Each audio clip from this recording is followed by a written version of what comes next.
सभी को मेरा नमस्कार। मैं डॉक्टर निलेश महाजन, सहायक प्राध्यापक वाणिज्य, प्रधानमंत्री college of excellence, BKSN, government college Shajapur, आप सभी का इस विशेष व्याख्यान में हार्दिक स्वागत करता हूं। हमारे इस व्याख्यान का शीर्षक है चाणक्य और उनकी नेतृत्व अवधारणा। आज के इस व्याख्यान में जो टॉपिक्स कवर किए जाएंगे वो इस प्रकार होंगे। सबसे पहले बात होगी शैक्षणिक अधिगम की, लर्निंग आउटकम्स हम देखेंगे। उसके बाद हम देखेंगे चाणक्य कौन थे। इसके बाद चाणक्य की विश्व इतिहास में भूमिका क्या रही है। वो एक रणनीतिकार थे, दार्शनिक थे, अर्थशास्त्री थे। इससे संबंधित विभिन्न बिंदुओं को देखेंगे। चाणक्य नीति की बात होगी, जिसके बारे में आप सभी अच्छे से जानते हैं, आपने सुना होगा। चाणक्य की नेतृत्व अवधारणा के विभिन्न बिंदुओं को हम क्रमबद्ध तरीके से यहाँ जानने समझने की कोशिश करेंगे। उसके बाद यहाँ पर पुनरावलोकन भी होगा, प्रश्नों के उत्तर भी होंगे और साथ में आपको संदर्भ सूची, आगे पढ़ने के लिए लिंक भी उपलब्ध करवाई जाएगी। विद्यार्थियों, सबसे पहले हम शैक्षणिक अधिगम की बात करते हैं। इस व्याख्यान के उपरांत आप चाणक्य कौन थे ये जान पाएंगे, चाणक्य की भूमिका को अच्छे से समझ पाएंगे, चाणक्य की नेतृत्व अवधारणा से जुड़े विभिन्न बिंदुओं को विस्तार से समझेंगे, नेता के गुण, कर्तव्य और भूमिका से अवगत होंगे और अंत में निर्णयन और उद्यमिता पर चाणक्य की क्या सलाह थी, उनके क्या विचार थे, उनको भी हम जानेंगे और समझने का प्रयास करेंगे। विद्यार्थियों, आपके मन में सबसे पहला प्रश्न तो यही होगा कि चाणक्य कौन थे। तो विद्यार्थियों, आप सभी ने कौटिल्य का नाम सुना होगा। आपने यह भी पढ़ा होगा कि कौटिल्य को अर्थशास्त्र का जनक कहा जाता है। विद्यार्थियों, ये कौटिल्य और कोई नहीं, वस्तुतः चाणक्य ही थे। चाणक्य का जन्म आज से लगभग 375 ईस्वी पूर्व एक ब्राह्मण परिवार में हुआ था। हालांकि उनके जन्म स्थान के संबंध में अलग अलग मत थे। उदाहरण के लिए बौद्ध ग्रंथ महावंश टीका के अनुसार उनका जन्म तक्षशिला, वर्तमान पाकिस्तान के पंजाब प्रांत में हुआ था।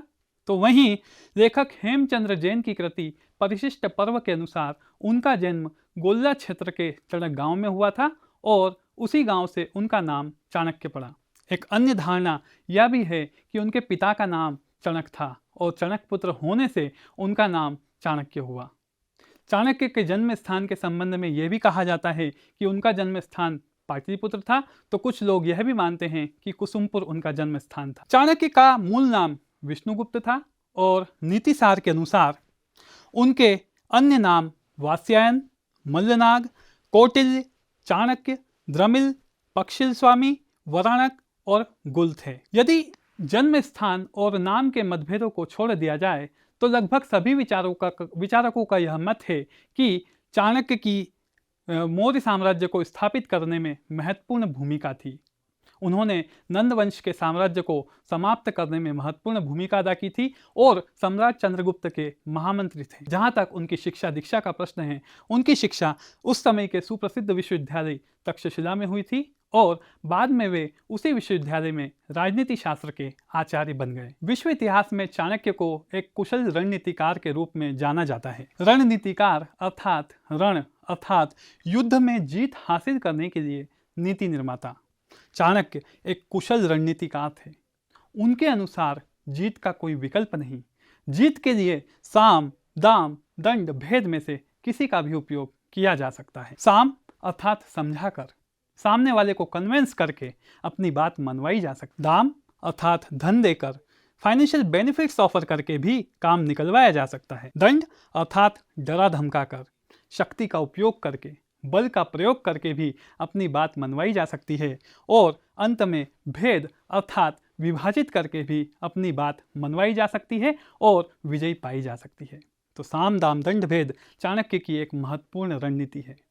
अपनी दूरदर्शी राजनीतिक सोच और कुशल रणनीति के बल पर चाणक्य ने मगध क्षेत्र में शक्तिशाली नंद वंश के साम्राज्य को समाप्त करने और मौर्य वंश के साम्राज्य को स्थापित करने में महत्वपूर्ण भूमिका अदा की थी। रणनीतिकार के रूप में चाणक्य के कुछ विचार आइए हम यहाँ पर देखते हैं।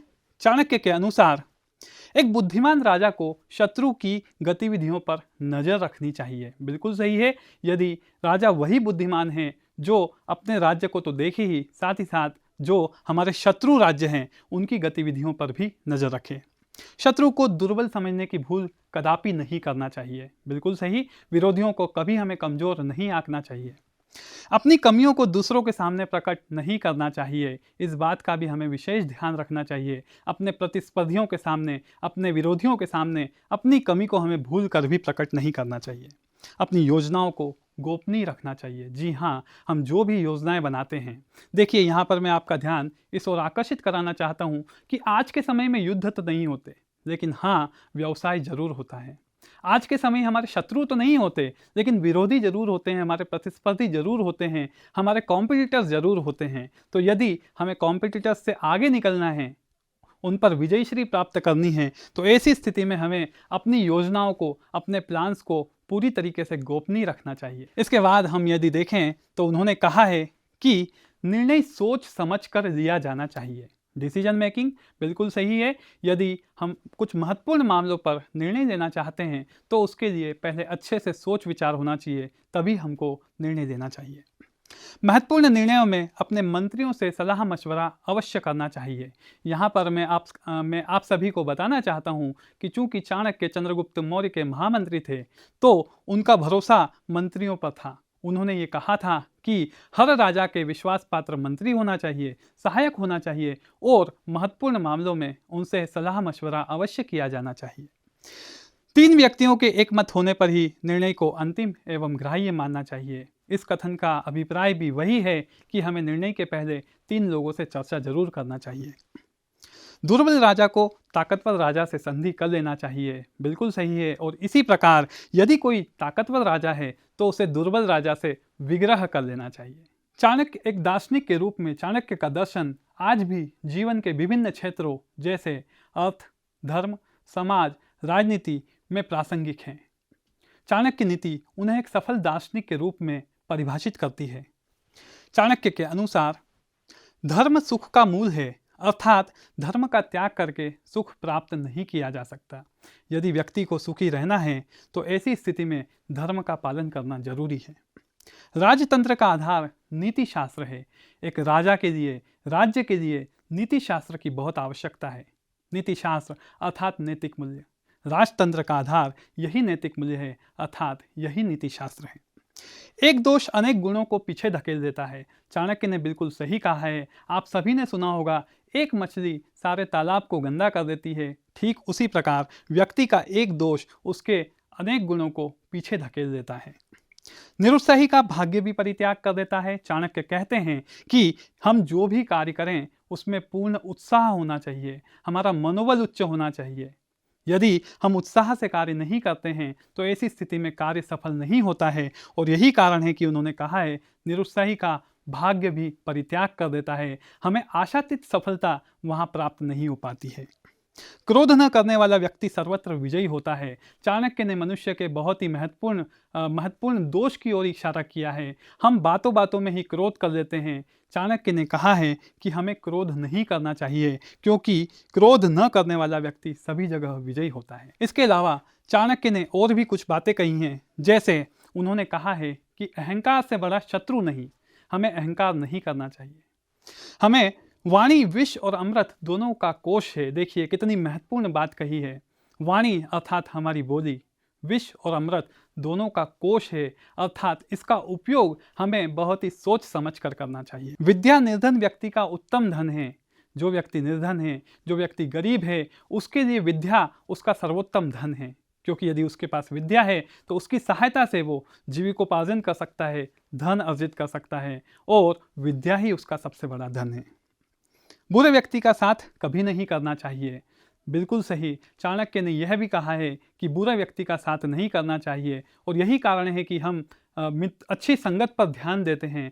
सभी कहते हैं कि यदि संगत अच्छी होगी तो हमारा चरित्र भी उत्तम होगा, हम प्रगति करेंगे। और अंत में उन्होंने कहा है, मूर्खों से विवाद नहीं करना चाहिए, क्योंकि यदि हम मूर्खों से विवाद करते हैं तो इसमें हमारी ही ऊर्जा, हमारी ही क्षमता का नाश होता है। तो हमें इन समस्त बातों का विशेष ध्यान रखना चाहिए। एक दार्शनिक के रूप में चाणक्य के द्वारा कहे गए ये कथन आज भी प्रासंगिक हैं जितने कल प्रासंगिक थे। विद्यार्थियों, हम सभी जानते हैं कि कौटिल्य अर्थशास्त्र के जनक हैं। कौटिल्य अर्थात चाणक्य ने अर्थव्यवस्था के विभिन्न पहलुओं जैसे व्यापार, वाणिज्य, उत्पादन, वितरण, उपभोग, कर, राजस्व आदि के संबंध में अपने महत्वपूर्ण विचार प्रकट किए हैं, जिन्हें उनके सुप्रसिद्ध ग्रंथ अर्थशास्त्र की संज्ञा दी गई है। इस ग्रंथ में उनके आर्थिक विचारों का समावेश तो है ही, साथ ही साथ उनके राजनीतिक विचारों का संकलन भी इस महान ग्रंथ में किया गया है। इस ग्रंथ को आज विश्व की महानतम कृतियों में गिना जाता है। कौटिल्यकृत अर्थशास्त्र 15 अधिकरण तथा 160 प्रकरणों में विभाजित है और इसमें लगभग 5000 श्लोक है। कौटिल्यकृत अर्थशास्त्र की कुछ प्रमुख बातें हम यहाँ पर बताना चाहेंगे।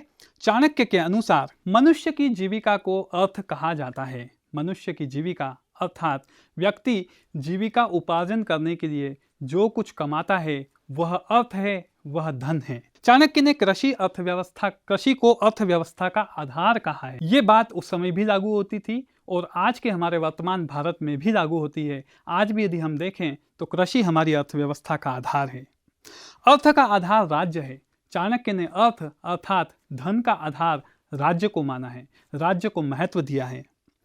उन्होंने कहा है राज्य संचालन के लिए धन आवश्यक है और साथ ही उन्होंने ये भी कहा है कि एक राजा को न्यायोचित तरीके से कोष बढ़ाना चाहिए। बिल्कुल सही। यदि आप शासन प्रशासन करना चाहते हैं, राज्य को चलाना चाहते हैं, तो ऐसी स्थिति में आपको धन की आवश्यकता होगी, कोष की आवश्यकता होगी। और चाणक्य ने इस बात पर बल दिया कि ये जो कोष, ये जो धन आप इकट्ठा करेंगे, ये पूरी तरीके से न्यायोचित तरीके से ही इकट्ठा किया जाना चाहिए। आइए कुछ और विचार हम देखते हैं। देखिए कितनी खूबसूरत बात कही है चाणक्य ने। उन्होंने कहा है करारोपण उचित और सरल होना चाहिए। ये बात उस समय भी सही थी, आज भी सही है। आज भी देखिए जो धनी व्यक्ति होते हैं उन पर अधिक कर लगाया जाता है, जो निर्धन होते हैं उन पर या तो कर नहीं लगाया जाता और जैसे जैसे आय बढ़ती जाती है वैसे वैसे कर की राशि भी बढ़ते जाती है। राज्य को आय से अधिक व्यय नहीं करना चाहिए। चाणक्य का यह मानना था कि एक राजा को अपने राज्य में आय से अधिक व्यय नहीं करना चाहिए। कहते भी हैं जितनी हमारी चादर हो उतने ही पैर हमें पसारने चाहिए। कर्ण और क्षण अर्थात धन और समय दोनों कीमती हैं, इन्हें भूल कर भी व्यर्थ नहीं गंवाना चाहिए। दूसरों के धन को देखकर लालच नहीं करना चाहिए।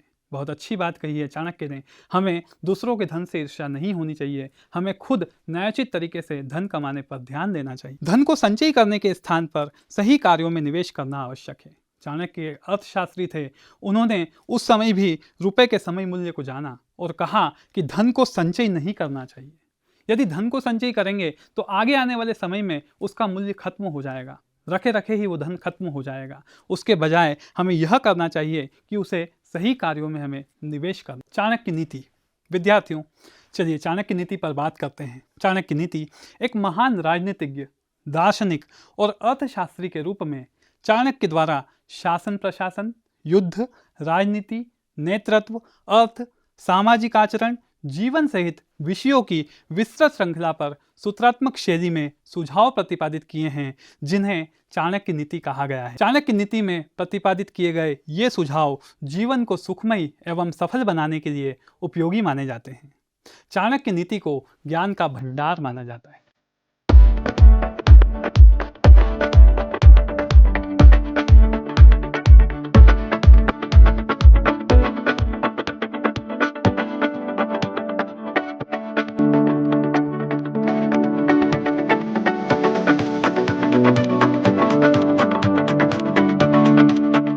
चलिए विद्यार्थियों, तो अभी तक हमने जो पढ़ा उसके यहाँ पर हम प्रश्नोत्तर देख लेते हैं।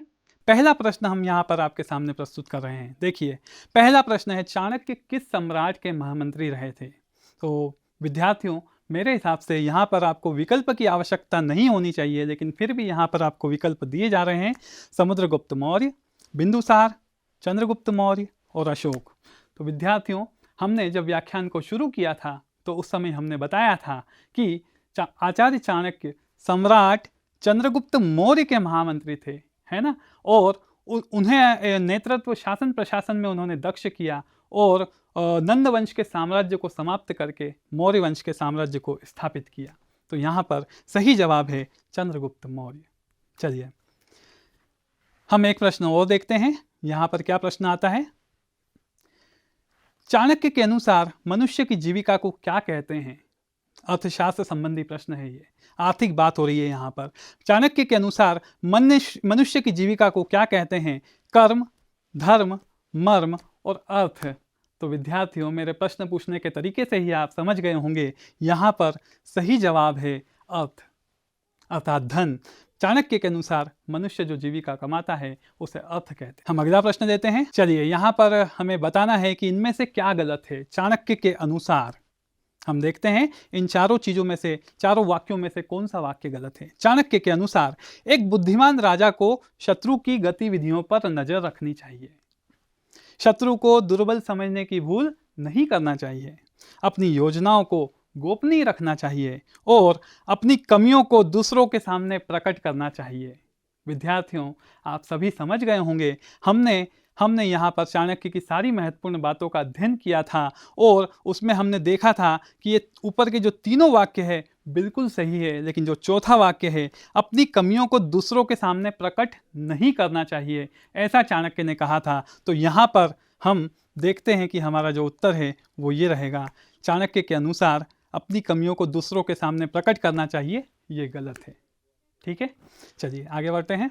विद्यार्थियों, व्याख्यान के द्वितीय भाग की शुरुआत करते हैं। इस भाग में हम समझेंगे चाणक्य की नेतृत्व अवधारणा से जुड़े विभिन्न बिंदुओं को। विद्यार्थियों, आचार्य चाणक्य ने नेता को विजिगीषु कहा है। विजिगीषु अर्थात वह व्यक्ति जो चुनौतियों के बावजूद किसी भी हाल में जीत हासिल करना चाहता है, चाहे उसे साम, दाम, दंड भेद में से किसी का भी उपयोग क्यों न करना पड़े। चाणक्य एक नेतृत्व के प्रबल समर्थक थे, एक राजा के प्रबल समर्थक थे। उन्होंने अपनी कूटनीतिक कुशलता के बल पर एक सम्राट चंद्रगुप्त मौर्य, जो एक साधारण बालक थे, उनको एक महान शासक के रूप में स्थापित किया। चाणक्य प्रथम व्यक्ति थे जिन्होंने राज्य अर्थात राष्ट्र की अवधारणा को स्पष्ट किया।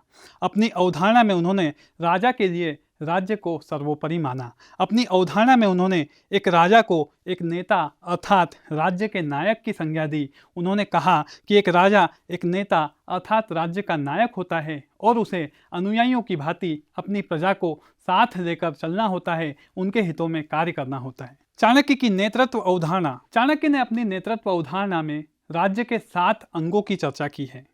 चाणक्य ने अपनी नेतृत्व अवधारणा में 7 अंगों की चर्चा के लिए एक सिद्धांत प्रतिपादित किया है, जिसे हम सप्तांग सिद्धांत कहते हैं। राज्य के 7 अंग हैं: स्वामी अर्थात शासक, अमात्य मंत्री, जनपद प्रजा, दुर्ग अर्थात किलेबंदी, कोष अर्थात खजाना, दंड अर्थात सैन्य बल और मित्र अर्थात गठबंधन।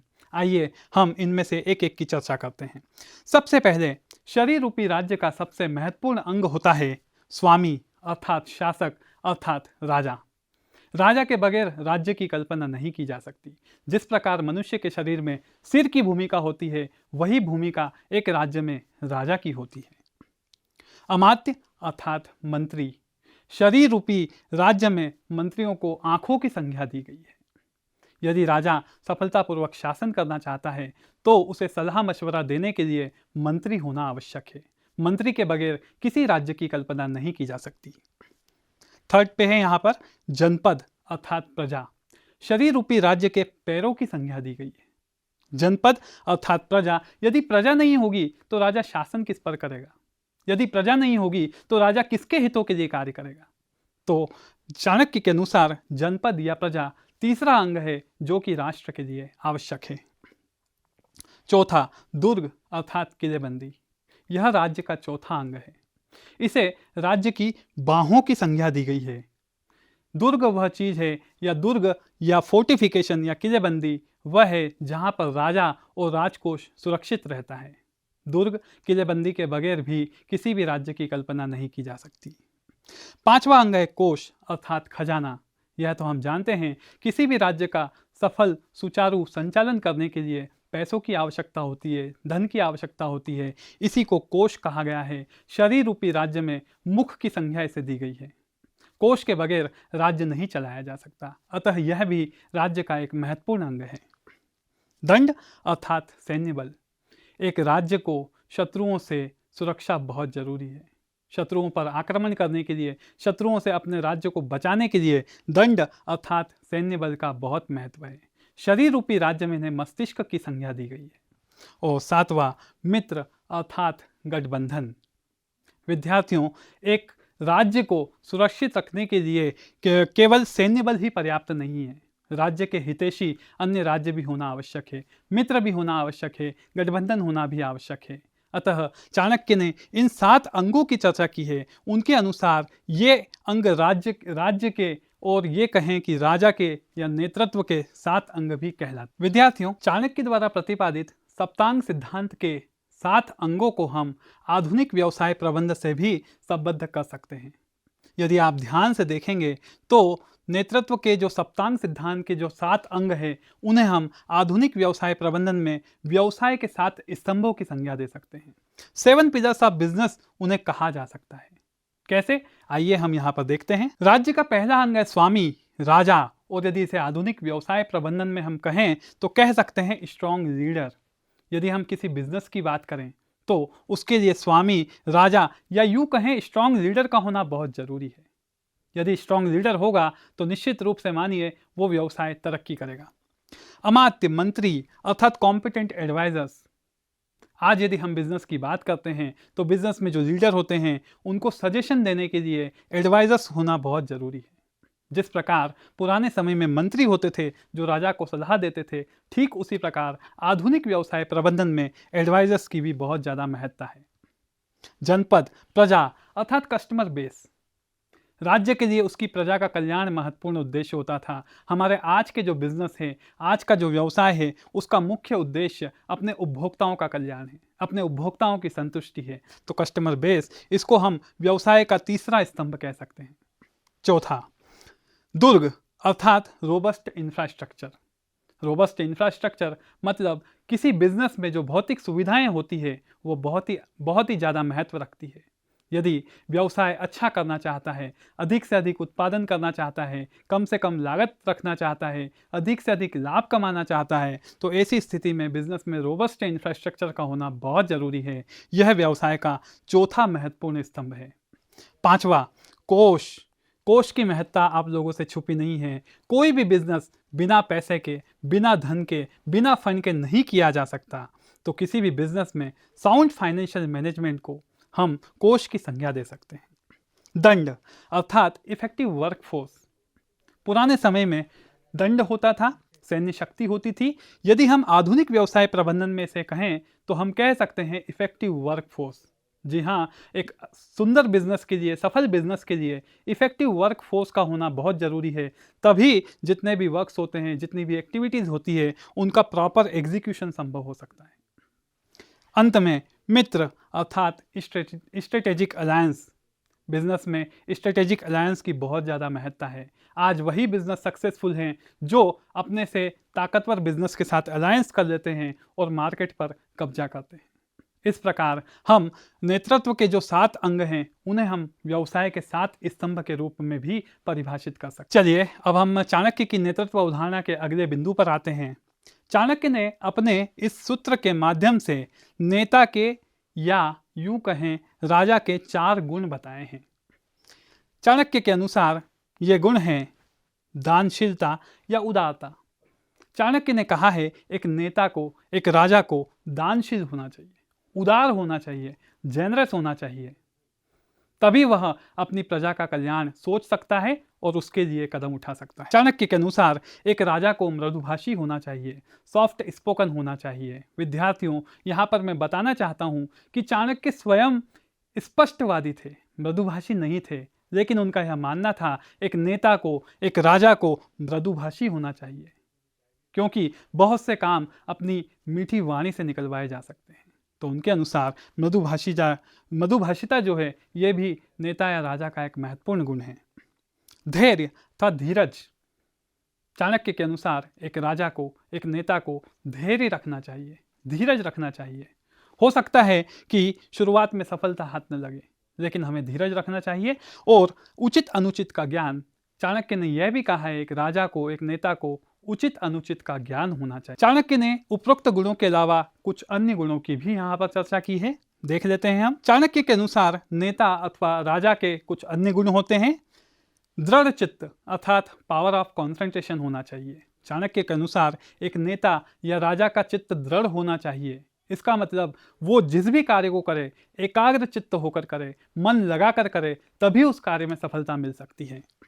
चाणक्य के अनुसार राजा को, नेता को शीलवान होना चाहिए। शीलवान अर्थात उत्तम चरित्र।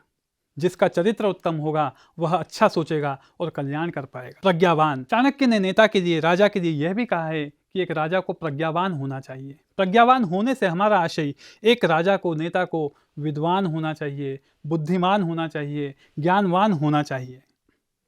वांग्मी, वांग्मी अर्थात वाक कौशल। हमने पहले भी चर्चा की है, चाणक्य ने यह कहा है कि राजा को वाक कौशल होना चाहिए, क्योंकि कई बार राज्य के संचालन में वाक कौशल हमें काम आता है और उसकी सहायता से काफ़ी सारे कार्य निकलवाए जा सकते। चाणक्य ने यह भी कहा है एक नेता को, राजा को सतर्क होना चाहिए। सतर्क अर्थात चौकन्ना होना चाहिए। अपनी आंखें, अपने कान हमेशा खुले रखने चाहिए। इस प्रकार चाणक्य के अनुसार एक नेता में या राजा में उपरोक्त सभी गुणों का समावेश होना चाहिए। चलिए अब हम चर्चा करते हैं नेता के कर्तव्य एवं भूमिका की।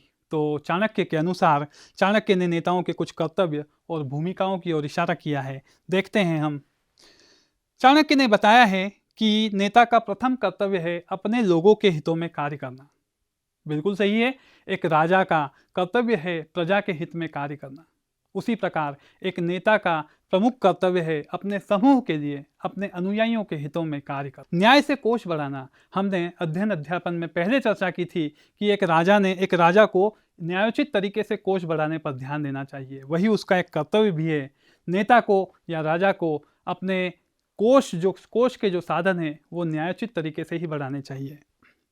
पक्षपात नहीं करना, एक नेता का, राजा का यह भी कर्तव्य बनता है कि वह पक्षपात नहीं करे। जो अच्छा कार्य करे उसे पुरस्कृत करे, उसे प्रोत्साहित करे, उसे प्रेरित करे, और जो अच्छा कार्य नहीं करे उसे दंड दे। ये उसका कर्तव्य हो। राष्ट्र की रक्षा करना, प्रोटेक्ट द नेशन, एक राजा का सबसे महत्वपूर्ण कर्तव्य है अपने राज्य की रक्षा करना। एक नेता का अपने समूह की, अपने अनुयायियों की रक्षा करना, ये सबसे प्रमुख कर्तव्य है। इस प्रकार यदि हम देखें एक नेता की या राजा की भूमिका को, तो हम कह सकते हैं कि चाणक्य के अनुसार एक नेता संरक्षक होता है, पालक होता है, न्यायकर्ता होता है और प्रेरक की भूमिका भी वह निभाता है। आचार्य चाणक्य ने अपनी नेतृत्व उदाहरणा में राजा को नेता की संज्ञा दी है। अभी तक हमने यह देखा कि एक राजा या नेता को क्या करना चाहिए। अब हम ये देखेंगे कि एक नेता को क्या नहीं करना चाहिए। तो आइए देखते हैं। असफलता से डरना नहीं। मैंने आपको पहले ही कहा था कि एक नेता, अच्छा नेता वह होता है जो सफलता का मोह करता है, सफलता की चाह करता है, लेकिन असफलता से नहीं डरता है। हो सकता है शुरू में असफलता हाथ लगे, लेकिन एक नेता को अपने कर्तव्य से विमुख नहीं होना चाहिए, असफलता से डरना नहीं चाहिए। धैर्य का साथ छोड़ना नहीं। कई बार ऐसी सिचुएशन आती है, कई बार ऐसे मौके आते हैं, हमें उद्देश्य की प्राप्ति में विलंब होता है, लेकिन एक नेता को चाहिए ऐसे समय पर हमको धैर्य धरना चाहिए। धैर्य का साथ कभी छोड़ना नहीं चाहिए। आचार्य चाणक्य ने यह भी कहा है हमारी गलतियों को हमें दोहराना नहीं चाहिए, हमारी गलतियों से हमें सीखना चाहिए। एक अच्छा नेता वही होता है जो अपनी गलतियों को दोहराता नहीं है, बल्कि अपनी गलतियों से सीखता है। क्रोध करना नहीं। हमने पहले भी चर्चा की थी कि क्रोध व्यक्ति का सबसे बड़ा दुश्मन होता है। क्रोध में अच्छे भले बने बनाए काम भी बिगड़ जाते हैं। अतः व्यक्ति को क्रोध नहीं करना चाहिए, नेता को भी क्रोध नहीं करना चाहिए, क्योंकि यदि क्रोध करते हैं तो निर्णय गलत हो जाते हैं, और उस गलत निर्णय का जो नुकसान है वो पूरे अनुयायियों को, पूरे समूह को उठाना पड़ता है। बिना चर्चा निर्णय नहीं। हम लोगों ने बात की थी कि नेता को बिना चर्चा महत्वपूर्ण निर्णय नहीं करना चाहिए। यदि वह बिना चर्चा निर्णय करता है तो ऐसी स्थिति में उन्हें एक पक्षी निर्णय माना जाता है। एक अच्छा नेता वह होता है जो अपने अनुयायियों के साथ, अपने विश्वास पात्रों के साथ सलाह मशवरा करता है, अच्छे बुरे का विचार करता है और उसी के बाद चर्चा करने के उपरांत निर्णय देता है। सार्वजनिक रूप से योजनाओं की चर्चा नहीं। हमने बात की थी कि योजनाओं की चर्चा सार्वजनिक रूप से नहीं की जानी चाहिए, गोपनीयता बना के रखना चाहिए। विरोधी को कमजोर समझना नहीं। शत्रु को दुर्बल समझने की भूल कभी नहीं करना चाहिए, क्योंकि उससे होता यह है कि कई बार हम शत्रु की क्षमता को कम आंक लेते हैं और उसका खामियाजा हमें भुगतना पड़ता है। तो हमें ध्यान रखना चाहिए कि विरोधी को, शत्रु को कमज़ोर हमें नहीं समझना। इसके अलावा चाणक्य ने और कुछ बातें भी कही हैं। चाणक्य ने कहा है, मूर्खों से विवाद नहीं, क्योंकि इसमें हमारा ही नुकसान है, हमारी क्षमता, हमारी ऊर्जा खर्च होती है। बुरे व्यक्ति का साथ कभी नहीं, बुरी संगति हमें बिल्कुल नहीं करना चाहिए। अच्छी संगति में ही हमारा विकास होता है, हमारा चरित्र बनता है। बुरे व्यक्तियों की संगति हमें कभी नहीं करना चाहिए। छोटों से भी सीखने में संकोच नहीं। चाणक्य ने सीखने पर जोर दिया है। उनका यह मानना था कि सीखने के लिए हमें चाहे छोटों से भी क्यों न मिले, हमें छोटों से भी सीखने में संकोच नहीं करना। बहुत ज़्यादा ईमानदार होना नहीं। चाणक्य ने यह भी कहा कि बहुत ज़्यादा ईमानदार व्यक्ति को नहीं होना चाहिए। अपनी कमियों को दूसरों के सामने प्रकट करना नहीं। हमने एक प्रश्न में भी देखा था, हमने वहाँ पर देखा था, अपनी कमियों को हमें भूल कर भी दूसरों के सामने प्रकट नहीं करना। इस प्रकार चाणक्य ने नेताओं के संबंध में कुछ बातें कही हैं। इन बातों से एक नेता को बचना चाहिए, तभी वह अपने अनुयायियों को, अपने समूह को प्रगति के पथ पर ले जा सकता है और जिस उद्देश्य के लिए समूह का गठन हुआ है वो पूरा हो सकता है। चाणक्य ने अपनी नेतृत्व उदाहरणा में निर्णय पर भी अपने विचार व्यक्त किए हैं। निर्णय अर्थात डिसीजन मेकिंग, निर्णय लेना। निर्णय नियोजन का अगला चरण होता है। नियोजन में योजनाएं बनाई जाती है और योजनाओं को कार्य रूप में परिणित करने के लिए निर्णय लेना आवश्यक होता है। निर्णय में, जैसे कि हमने कहा, यह नियोजन का अगला चरण है। इसमें निर्णय लेने के लिए सबसे पहले संभावित विकल्पों की खोज की जाती है। संभावित विकल्पों की खोज करने के बाद प्रत्येक विकल्प का गहराई से विश्लेषण किया जाता है। विश्लेषण करने के बाद जो सर्वश्रेष्ठ विकल्प होता है, सबसे अच्छा विकल्प होता है, उसका चयन किया जाता है। इसी को हम निर्णय कहते हैं, इसी को हम डिसीजन मेकिंग कहते हैं। निर्णय के संबंध में चाणक्य ने कुछ महत्वपूर्ण बातें कही हैं। आइए देखते हैं वो बातें क्या हैं। चाणक्य ने कहा है, सोचें, विचारें, फिर करें। निर्णय लेने में हमें जल्दीबाजी नहीं करनी चाहिए। महत्वपूर्ण निर्णयों के संबंध में हमें सबसे पहले सोचना चाहिए, विचार करना चाहिए, अच्छे बुरे पर ध्यान देना चाहिए, तत्पश्चात हमें निर्णय लेना चाहिए। सही समय पर सही निर्णय। चाणक्य ने इस बात पर भी बल दिया कि निर्णय सही समय पर लिया जाना चाहिए। ऐसा नहीं हो कि गैर जरूरी मामलों पर निर्णय हो और उन्हें हम लेने में अनावश्यक देरी कर दें, उनके बारे में हम अनावश्यक सोच विचार करें। नहीं, यदि महत्वपूर्ण मामले हैं तो सोच विचार कर निर्णय लेना चाहिए, और यदि महत्वपूर्ण मामले नहीं हैं तो ऐसी स्थिति पर हमें त्वरित निर्णय पर ध्यान देना चाहिए। इसका मतलब निर्णय समय पर लिया गया हो तो अच्छा कहा जाता है। चर्चा करें। चाणक्य ने फिर यहाँ पर कहा है कि निर्णय लेने के पहले हमें चर्चा अवश्य करनी चाहिए, विशेषकर महत्वपूर्ण मामलों के संबंध में। गोपनीयता को बनाए रखें। जब तक कि निर्णय को घोषित नहीं किया जाए उसकी गोपनीयता बनाए रखना चाहिए। चाहे युद्ध हो, चाहे बिजनेस हो, इस बात का विशेष ध्यान रखा जाना चाहिए कि यदि महत्वपूर्ण मामलों में हम निर्णय ले रहे हैं तो निर्णयों को घोषित होने तक हमें गोपनीय रखना चाहिए। गलतियों से सीखें। यदि दुर्भाग्यवश हमारा कोई निर्णय गलत सिद्ध हो जाता है तो ऐसी स्थिति में हमें रोष नहीं करना चाहिए, रंज नहीं करना चाहिए। हमें अपनी गलतियों से सीखना चाहिए और अगली मर्तबा हमें सही निर्णय लेने की ओर प्रवृत्त होना चाहिए। चाणक्य ने अपनी नेतृत्व अवधारणा में उद्यमियों को भी सलाह दी है। उद्यमी अर्थात उत्पादन के 5 साधनों में 5वां साधन। उत्पादन के 5 साधनों में 5वां साधन उद्यमी होता है, जो उत्पादन के प्रथम 3 साधन भूमि, श्रम, पूंजी, इन तीनों को इकट्ठा करके उत्पादन का चौथा साधन संगठन बनाने का साहस करता है। उद्यमी वह व्यक्ति होता है जो लाभ कमाने के लिए जोखिम उठाता है। चाणक्य ने अपनी नेतृत्व की अवधारणा में उद्यमियों को भी सलाह दी है। आइए देखते हैं क्या सलाह है। उन्होंने उद्यमियों के लिए कहा है, कर्म करते रहें। उद्यमियों को यह सलाह दी गई है कि उन्हें अपना कर्म लगातार करते रहना चाहिए। हो सकता है जब वो नया उद्यम स्थापित करें तो शुरुआत में उन्हें हानि हो, लेकिन उन्हें हानि की चिंता नहीं करते हुए यह देखना चाहिए कि यदि उन्होंने सोच समझकर कोई उद्यम चालू किया है, शुरू किया है, तो ऐसी स्थिति में हमें कुछ और उसमें प्रयत्न करने की आवश्यकता है, कुछ और हमें कर्म करना होंगे। कर्म करते रहें, यह उनकी पहली सलाह है। असफलता से न डरें।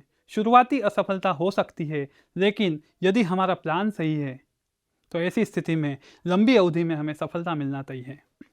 विरोधियों से भी सीखें। चाणक्य ने उद्यमियों को सलाह दी है कि अपने जो प्रतिस्पर्धी है, अपने जो कॉम्पिटिटर्स है, यदि वो बिजनेस में कुछ अच्छा कर रहे हैं तो हमें उनसे भी सीखना चाहिए। उनसे सीखना कहीं से कहीं तक गलत नहीं है। उन्होंने यह भी कहा है, सतर्कता बरतें, शत्रु की गतिविधियों पर नजर रखें। कहने का तात्पर्य यह है कि हमारे जो कॉम्पिटिटर्स हैं उनकी क्या स्ट्रेटेजी है, वो किन नीतियों पर काम कर रहे हैं, वो क्या लेकर आ रहे हैं, हमारी एक निगाह उन पर भी होनी चाहिए। क्योंकि वर्तमान युग व्यवसाय में प्रतिस्पर्धा का युग है। यदि हम अपने विरोधियों से आगे निकलना चाहते हैं तो ऐसी स्थिति में हमें सतर्क भी रहना चाहिए और साथ ही साथ हमारे जो कॉम्पिटिटर्स हैं उनकी प्रत्येक एक्टिविटी पर हमारी निगाहें भी होनी चाहिए। चाणक्य ने यह भी कहा है कि उद्यमी को कुछ न कुछ नया सीखते रहना चाहिए। जब उद्यमी कुछ नया सीखेगा तभी कुछ नया करेगा। और आप लोगों को बता दूं, नवाचार, इनोवेशन उद्यमी का एक महत्वपूर्ण गुण है। उद्यमी वही होता है जो अपने व्यवसाय में नवाचार को अपनाता है। नवाचार को अपनाने के लिए उसे हमेशा कुछ नित नया सीखने की आवश्यकता है। और चाणक्य ने यह भी कहा है कि छोटों से सीखने में भी संकोच नहीं करें। एक बड़े व्यवसाय को यदि छोटा व्यवसाय अच्छा कर रहा है, छोटा बिजनेस कुछ अच्छा इनोवेशन लेके आया है, तो ऐसी स्थिति में हमें उससे भी सीख मिल सकती है, हम उससे भी सीख सकते हैं। इस प्रकार चाणक्य ने उद्यमियों के संबंध में जो वाक्य कहे हैं ये बहुत ही महत्वपूर्ण सलाह है। और इन सलाह को यदि उद्यमी अपनाते हैं तो निश्चित रूप से उन्हें अपने उद्यम में सफलता मिलना तय है।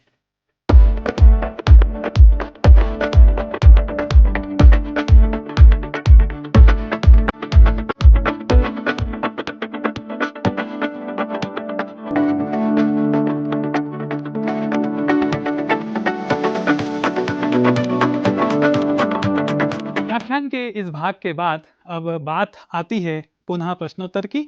हमारे सामने यहाँ पर एक प्रश्न है। प्रश्न देखते हैं। चाणक्य के अनुसार एक राजा अर्थात नेता की भूमिका होती है। विद्यार्थियों, हम चर्चा कर चुके हैं एक राजा और नेता की भूमिका के बारे में, संरक्षक की, न्यायकर्ता की, प्रेरक की, उपरोक्त सभी की। हमने अभी बात की है एक नेता की सारी भूमिकाएं होती है। वह संरक्षक भी होता है, न्यायकर्ता भी होता है, प्रेरक भी होता है। अतः यहाँ पर सही जवाब है उपरोक्त सभी। आइए दूसरे प्रश्न की ओर चलते हैं। हमारा दूसरा प्रश्न है, इनमें से कौन नेतृत्व के 7 अंगों में से नहीं है? यहाँ पर हमारे सामने ऑप्शन है अमात्य अर्थात मंत्री, भेद, दंड और कोष। तो विद्यार्थियों, हमने राज्य के 7 अंगों की बात की थी। आपको मैं यहाँ पर याद दिलाना चाहता हूँ, राज्य के जो 7 अंग थे उसमें पहला अंग था स्वामी अर्थात शासक, दूसरा जो अंग था वो था अमात्य अर्थात मंत्री, तीसरा जो अंग था वो था जनपद अर्थात प्रजा, चौथा जो अंग था वो था हमारा दंड जिसे हमने सैन्य बल कहा था, पांचवा जो अंग था उसे हमने कहा था दुर्ग, छठा जो अंग था उसे हमने कहा था कोष और सातवां जो अंग था उसे हमने कहा था मित्र। इस प्रकार नेतृत्व के 7 अंग होते हैं जिसमें भेद शामिल नहीं था। तो यहाँ पर सही जवाब है भेद। यहाँ पर मैं आपको बताना चाहता हूँ, भेद जो है चाणक्य की रणनीति में शामिल था। हमने व्याख्यान के पहले भाग में चाणक्य की प्रमुख रणनीति साम, दाम, दंड, भेद की चर्चा की थी। तो भेद उनकी उस रणनीति का हिस्सा था, सप्तांग के 7 अंगों में वो शामिल नहीं था। अतः सही जवाब है यहाँ पर भेद। अगला प्रश्न देखते हैं। चाणक्य के अनुसार एक नेता अर्थात राजा को असफलता से डरना नहीं, क्रोध करना नहीं, बिना चर्चा निर्णय नहीं, विरोधी को कमजोर समझना नहीं और अंत में दिया है उपरोक्त सभी सही है। विद्यार्थियों, आप सभी समझ ही गए होंगे, हमने इन सारे बिंदुओं की बात की थी, इन सारे वाक्यों को हमने देखा था। एक चाणक्य ने एक नेता और राजा के लिए ये सारे वाक्य किए थे। अतः यहाँ पर सही जवाब है उपरोक्त सभी सही है। इस प्रकार हमारे व्याख्यान का यहाँ पर समापन हो रहा है। इस व्याख्यान को तैयार करने में हमने जो आइडिया है और जो हमने सामग्री है, जहाँ से हम जिन संदर्भों से हमने ली है, जिन स्रोतों से ली है, उनकी चर्चा करना यहाँ पर उचित होगा। इन पुस्तकों का, इन वेब लिंक्स का हमने यहाँ पर सहारा लिया है और इस व्याख्यान को आपके लिए तैयार किया है। विद्यार्थियों, यदि आप चाणक्य के बारे में, उनकी नेतृत्व अवधारणा के बारे में और भी अधिक पढ़ना चाहते हैं, चाणक्य की नेतृत्व अवधारणा बहुत ज़्यादा विस्तृत है, चाणक्य का अर्थशास्त्र बहुत ज़्यादा विस्तृत है, एक छोटे से व्याख्यान में उसका समावेश कर पाना संभव नहीं है। अतः ऐसी स्थिति में यदि आप चाणक्य के बारे में उनकी नीति के बारे में, अर्थशास्त्र के बारे में और ज़्यादा जानना, समझना, पढ़ना चाहते हैं तो आप इन बुक्स का उपयोग कर सकते हैं। इन वेब लिंक्स के सहायता से भी आप आगे अध्ययन कर सकते हैं। अपने व्याख्यान का समापन चाणक्य की इन पंक्तियों के माध्यम से हम करना चाहेंगे। चाणक्य ने कहा है, प्रयास थोड़ा हो किंतु सही दिशा में हो तो सफलता अवश्य मिलती है। विद्यार्थियों, आप भी इस चीज़ को ध्यान रखें। मैं यहाँ पर ये मानूंगा, मैंने भी यहाँ पर थोड़ा सा प्रयास किया है आप सभी को चाणक्य के बारे में थोड़ा सा बताने। मुझे आशा ही नहीं, पूर्ण विश्वास है कि मैं भी अपने इस उद्देश्य में कुछ हद तक तो सफल अवश्य हुआ हूँगा। विद्यार्थियों, आप भी ध्यान रखें, किसी भी क्षेत्र में आगे बढ़ें, कहीं पर भी जाएं, किसी भी काम को करें तो प्रयास सही दिशा में हो तो सफलता अवश्य मिलेगी। आप सभी को बहुत बहुत धन्यवाद। Thank you very much.